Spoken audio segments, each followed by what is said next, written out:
اگلا سوال ہمارے پاس کو ایجوکیشن کے حوالے سے موجود ہے، اور پوچھنے والے نے کہا ہے کہ میں میڈیکل کا طالب علم ہوں اور میں کوئی یونیورسٹی میں پڑھ رہا ہوں، وہاں پہ کو ایجوکیشن کا سسٹم ہے اور بہت زیادہ بے جو ہے وہ بے پردگی کا ماحول ہے وہاں پر، اور بہت کوشش کرنے کے باوجود بھی میں ان چیزوں سے نہیں بچ پاتا، شہوت کا شکار ہو جاتا ہوں، اور نکاح ابھی کرنا پاسبل نہیں ہے میرے لیے کیونکہ پڑھائی مکمل نہیں ہوئی، ڈگری نہیں ہو رہی۔ تو اب گناہ سے کیسے بچا جائے؟ تعلیم بھی ضروری ہے، نکاح بھی نہیں کر سکتے، تو کیا رائے حل نکل سکتا ہے؟ رائے حل دیکھیں جی، یہی تو بندے کا کمال ہے، یہی تو جہاد اکبر ہے۔ وہ جب لشکر اسلام جہاد سے فارغ ہو کے آیا واپس، تو رسول خدا صلی اللہ علیہ وآلہ وسلم نے فرمایا کہ میں خوش آمدید کہتا ہوں اس لشکر اسلام کو جو جہاد اصغر سے فارغ ہو گیا ہے اور اب اس کے ذمے جہاد اکبر باقی رہ گیا ہے۔ تو لوگوں نے پوچھا یا رسول اللہ، اگر یہ جہاد، یہ قتال جس میں بندہ شہید ہو جاتا ہے، معذور ہو جاتا ہے، وہ جہاد اصغر ہے، تو پھر جہاد اکبر کیا ہے؟ کہا کہ وہ خواہشات نفسانی پر کنٹرول جو ہے وہ جہاد اکبر ہے۔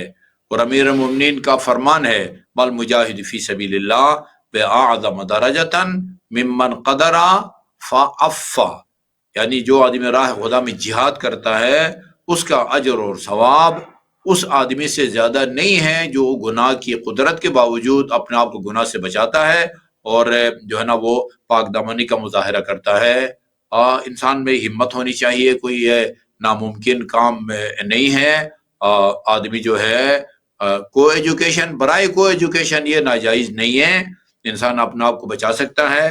قرآنی آیت ہے، مومنین سے بھی کہا گیا ہے اور مومنات سے بھی کہا گیا ہے کہ اپنے نگاہوں کو نیچے رکھیں، اور روایات میں ہے کہ اگر کوئی اپنی نگاہ کو نیچے رکھتا ہے تو وہ مقامات تک پہنچتا ہے۔ اس مضمون کی جو ہے نا روایات ہیں۔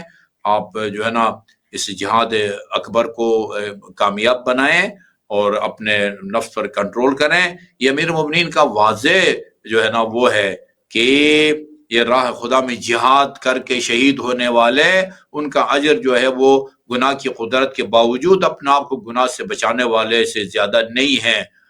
پھر فرمایا کاد العفیف ان یکون ملک من الملائکہ، عفیف جو ہے وہ فرشتوں میں شامل ہو سکتا ہے، اتنی زیادہ جو ہے نا فضیلت بیان کی گئی ہے۔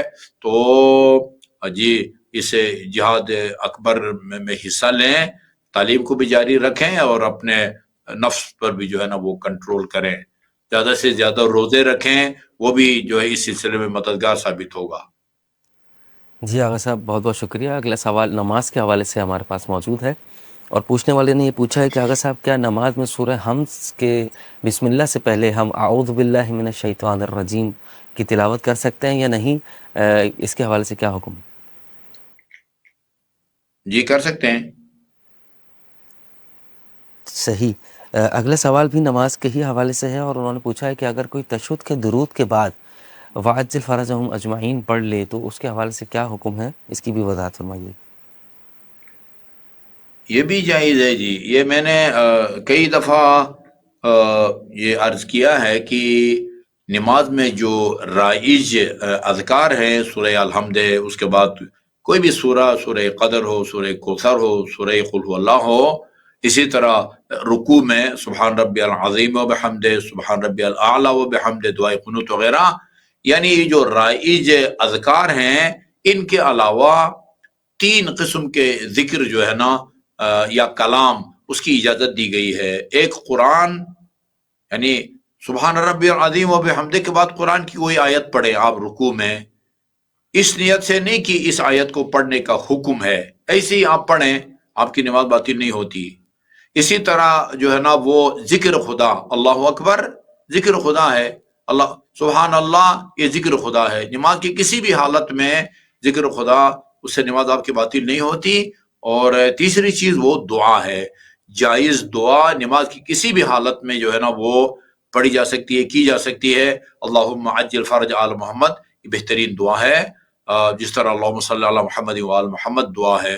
یہ 3 چیزیں جو ہے نا وہ جو ہے نا آپ جو ہے نا اس نیت سے نہ پڑھیں کہ یہاں اس کو پڑھنے کا حکم ہے، یعنی ورود کی نیت سے کہ یہاں پڑھنے کا حکم ہے نہ پڑھیں، ایسے ہی ذکر خدا کریں، جو ہے نا وہ قرآن کی آیت پڑھیں یا کوئی جائز دعا کریں، اس سے آپ کی نماز پر کوئی اثر نہیں پڑتا۔